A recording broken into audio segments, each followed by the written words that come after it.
Naisip mo na din ba subukan mag North Luzon Loop? Tara, samahan nyo ako sa unang araw ng ikot namin sa norte papuntang Tuguegarao. Sa video na to, ipapakita ko kung ano-anong mga naggagandahang tanawin ang iyong masasaksihan sa mga bayan at probinsyang ating madadaanan. Magkano ba ang budget na kailangan sa gasolina ng motor? Ilang oras ba ang biyahe at gaano ito kalayo? Isama na din natin dyan ang lugar na the best at sulit ang pagkain para sa mga biyahero. Sabay din nating alamin ang isa sa mga historical place na ating madidiscover sa adventure na ating gagawin. Welcome sa Layas, North Loop episode. Ang kwento ng lakbay at saliksik na may pulot na aral at inspirasyon. Alright everyone, time check 2:25 AM. EDSA tayo, EDSA na lang tayo para wala masyado stoplight. Alas 2 na madaling araw, take off time na agad kami from kilometer 0. The day before pa lang ng day 1 ng biyahe, nakaimpake na lahat ng gamit na dadalhin namin. Kaya di kami nag-consume na mahabang oras sa pag-wrap up ng mga dalahin at nakapag-take off agad kami na maaga para iwas traffic. Banayad lang ang takbo dito sa parting EDSA dahil wala pang mga tao at mga sasakyan. Tamang-tama lang para di ka abutan ng rush hour hanggang maka-exit ka ng Maynila at Bulacan. Ang bilis, grabe, 30 minutes, monumento.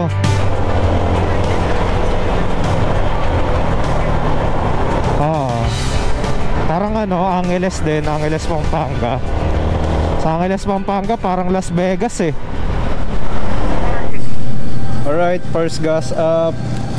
Flying B, MacArthur Highway, Valenzuela. Habang inaantay namin ma-full tank yung motor, sinamantala na namin yung spare time para makapag-CR. So far, kinakaya pa naman yung lamig. Mamaya na lang siguro kami magkakape sa next stopover na. Okay na yan. First full tank. 241. 4 liters. Alright, sitwasyon ng traffic sa Valenzuela going to Plaridel Bypass Road. So far so good, smooth na smooth. Walang traffic, wala masyadong kasabay sa kalsada. So goods sa goods lang tayo guys, goods sa goods. Malapit na tayong kumanan sa Plaridel Bypass Road. 29 kilometers pa, 39 minutes away. Layo pa pala. 27 Plaridel Bypass Road na kami. So may mga mangilan-ngilan kaming grupo ng riders dito na nakakasabay na magra-rides din. Palabas na tayo ng Plaridel Bypass Road guys. Shoutout dito sa mga nakasabay nating mga naka-scooter. Ang lulupit. Shoutout dito sa grupo na to. Tutulin ng mga motor nito. What's up guys? Touchdown San Ildefonso, Bulacan. So oras natin 4:30. Nagkape lang kami kasi sobrang lamig sa Plaridel Bypass. Nirecord ko na lang. Touchdown na by Sia guys. By Sia.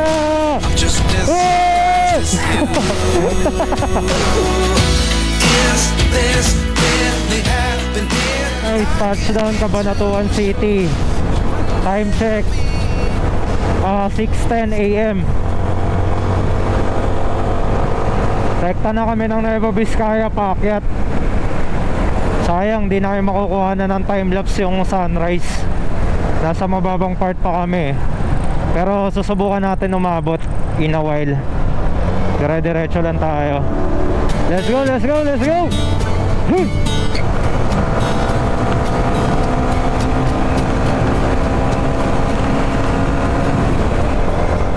Ay, ang sarap! Ilog guys. Mapipil mo talaga na nasa province ka na. Malayo na sa magulong buhay sa Metro Manila.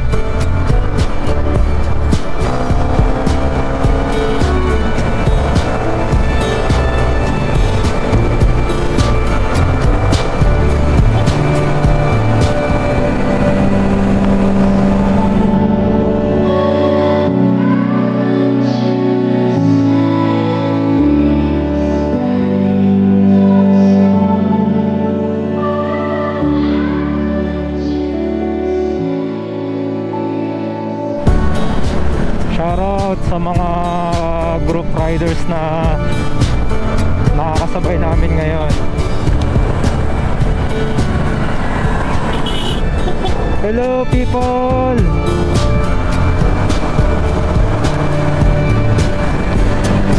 Ganda!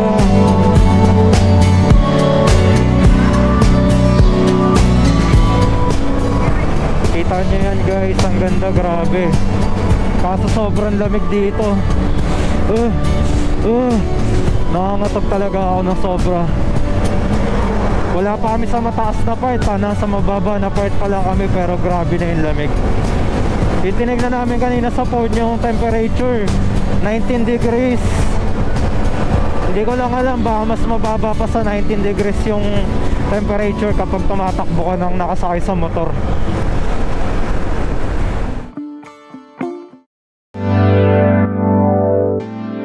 Ilang minutong layo lang mula sa junction, may nakita kaming napakagandang spot ng sunrise.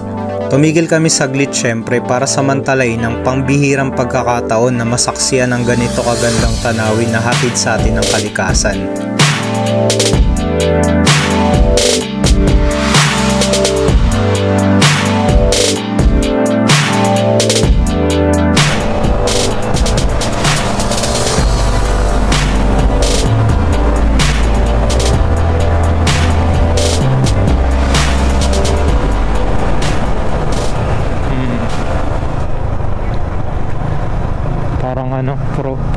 Iba yung Ilocano yata na language. Nasa tayo, town proper. Ito, kainan food house. Pagkatapos naming magpa-araw, diretso ulit sa biyahe hanggang sa narating namin ang poblasyon ng Llanera sa Nueva Ecija. Dito na din namin napagdesisyonan na mag-almusal dahil gutom na kami. Sakto at bagong luto lahat ng ulam nila. Para sa akin, isa sa exciting part din na makatikim ng mga version ng pagkain mula sa iba't ibang probinsya na niluto sa tradisyonal na paraan. Kaya walang duda, paniguradong lahat yan ay masarap sa panlasa.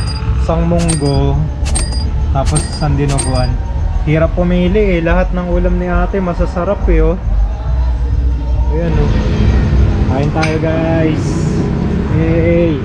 Ito, di ba paborito mo yung dinuguan? Sarap ng sabaw. Papaitan guys, solid, panalo, lutong Ilocano. Ang sarap talagang tanggal yung yung lamig sa katawan mo. Pagkatapos namin mag-almusal sa bayan, rekta biyahe na ulit kami paakyat naman sa Caranglan hanggang Santa Fe.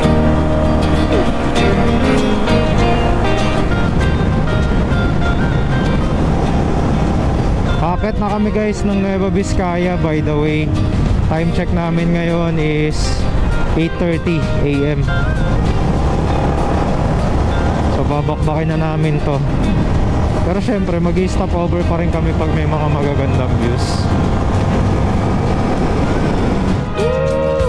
Napanood ko to sa vlog Hindi ako makapaniwala. Pinapanood ko lang sa vlog dati, nadadaanan ko na ngayon. Wow. Ang ganda dito. Sobrang ganda. Sa pagkamangha namin sa ganda ng mga tanawin, ayun na nga, nakalimutan ko na 2 bars na lang pala ang gas level ng motor namin. Hindi ako nakapagpagasam. Hindi ko alam kung ilang kilometro tong bundok na to naakyatin natin Sana may gasoline station dito. Sobrang ganda talaga. Wala pa kami sa kalahati ng North Loop namin guys. Sobrang nasasatisfied na ako sa mga nakikita akong tanawin. Grabe. Second gas up. Oops. Alright. 210. Nice one. I don't care much about anything. The only thing that matters to me. Pagkatapos ng second gas up namin, biyahe na ulit kami paakyat ng Dalton Pass. Sa may boundary arc na yan ng 3 probinsya. Ito ang Nueva Ecija, Nueva Vizcaya at Cagayan. Ganda.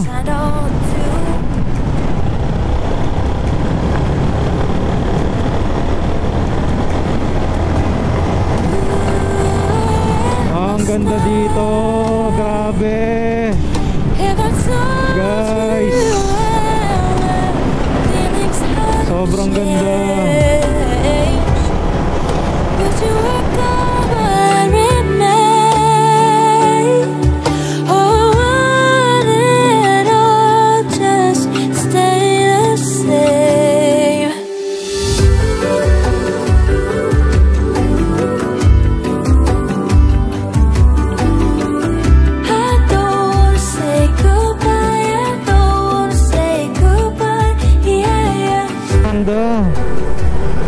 May nagtatanim dun sa taas ng tunnel, oh, no? Ang ganda dito, grabe. Ayoko nang bumalik ng Manila.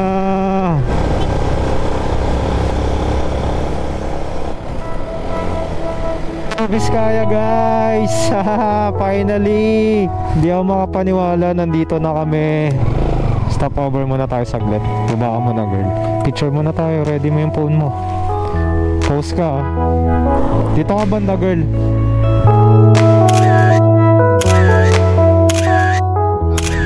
Guys, Cagayan Valley na kami. Hindi ko alam kung anong ano to eh. Anong lugar to? Balete Pass National Shrine. Ito siya. Erected in honor of those soldiers of the 25th Division who sacrificed their lives in winning this desperate struggle. Ang Balete Pass o kilala din sa tawag na Dalton Pass ay isang lugar na may liku-likong kalsada at bulubundukin na nagdudugtong sa dalawang probinsya. Ito ang Nueva Vizcaya at Nueva Ecija sa gitnang Luzon. Ang Dalton Pass din ang pangunahing daanan para marating ang kilalang Ifugao Rice Terraces, pati na rin ang mga iba't ibang bayan sa Cagayan Valley. Ang summit o pinakatuktok nito ay may tinatayang 3,000 talampakan na taas, kung saan nagtatagpo ang Caraballo Sur at Sierra Madre Mountain Ranges. Noong panahon ng digmaan, ang Dalton Pass ay isa lamang sa mga pangunahing daanan para mapasok ang Central Luzon at Cagayan Valley. Naging saksi ang lugar na ito sa napakadugong labanan sa pagitan ng mga sundalong Amerikano, mga Pilipinong gerilya laban naman sa persa ng mga Hapones. Ang Dalton Pass ay sinunod sa pangalan ni General James Dalton II na nasawi sa sniper assault mula sa kalaban noong panahon ng digmaan. Ano pala siya, girl? Historical monument pala siya. Ito. So yun, guys, 5 hours away pa kami sa Tuguegarao. 200 kilometers pa tatakboy namin. So nandito pa rin kami sa Nueva Vizcaya, sa itaas. First time lang din naman namin dumaan dito. Grabe yung bangkingan dito, guys. Putik, umay ka. Pero ayos lang kasi sobrang ganda ng ng tanawin. Tsaka napakalamig, grabe.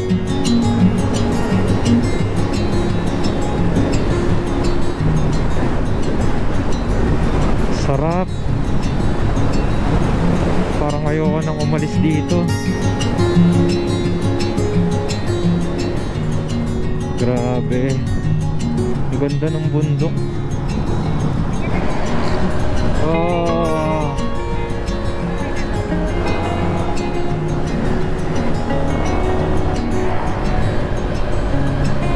Yeah, this is life.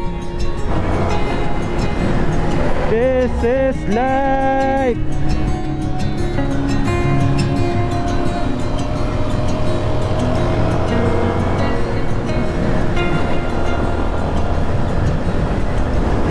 Ay, grabe, ang ganda talaga dito. Sulit na sulit talaga, girl. Tuguegarao pa lang tayo pero parang sold na ako, alam mo yun.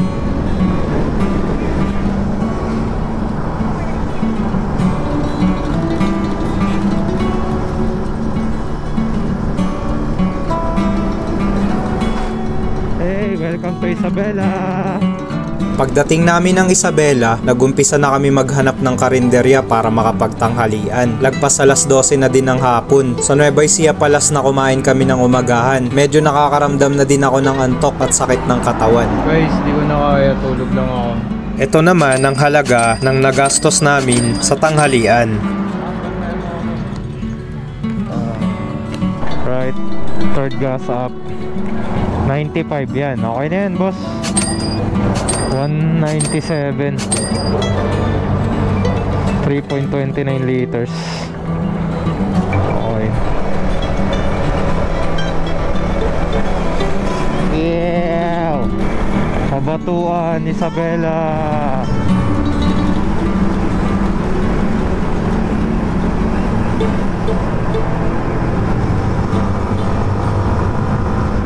Aurora. Yeah.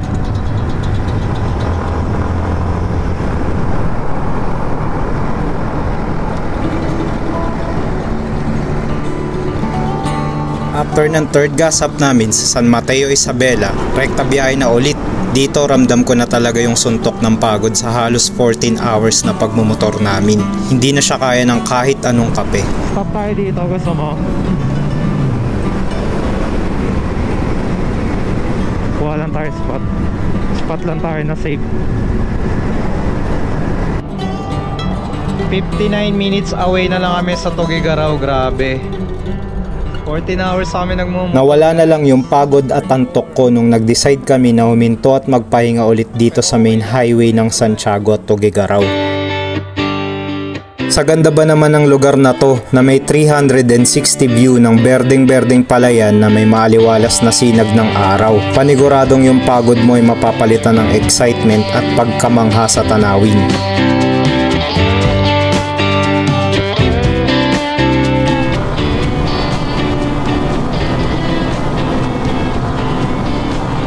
Seven minutes pa bago sa Tugigaraw. Grabe, probinsyang-probinsya na ang pakiramdam dito. Tagal ko hindi naramdaman sa buhay ko yung ganito. Sarap. Ang gaganda ng mga kalsada, puro kalikasan, puro green ang makikita mo. Ang bango pa ng hangin. Ito yung mga bagay na uulit-ulitin ko hanggang sa pagtanda ko yung mga hobbies na uulit-ulitin natin, girl, no? Hanggang tumanda tayo.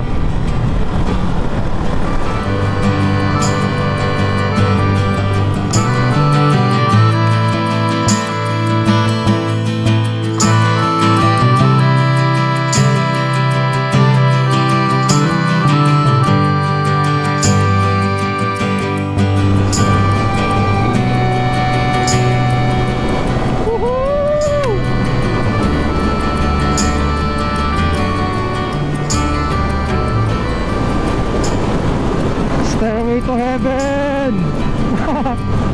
Ayan na, pakita tayo ng heaven, girl.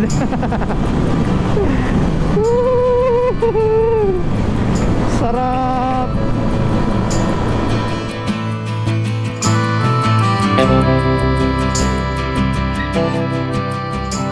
Dito na tayo sa Tugigaraw, finally. Cheers. Sa vlog ko lang to dati napapanood. Ngayon nandito na ako. Guys, look at that. At sa wakas, narating na din namin ang Bunton Bridge na kilalang landmark din ng Tugigaraw City. Ito ang unang destinasyon namin sa norte. Isang pambihira at napakasayang pagtatapos ng unang araw ng mahabang paglalakbay at pagdiskubre sa mga lugar na ni sa panaginip ay never ko pang napuntahan. Kung umabot ka sa part na to, maraming salamat. Magkita tayong muli at samahan ako sa next episode ng aking paglalakbay at pagtuklas sa ganda ng mga probinsyang atin pang papasyalan.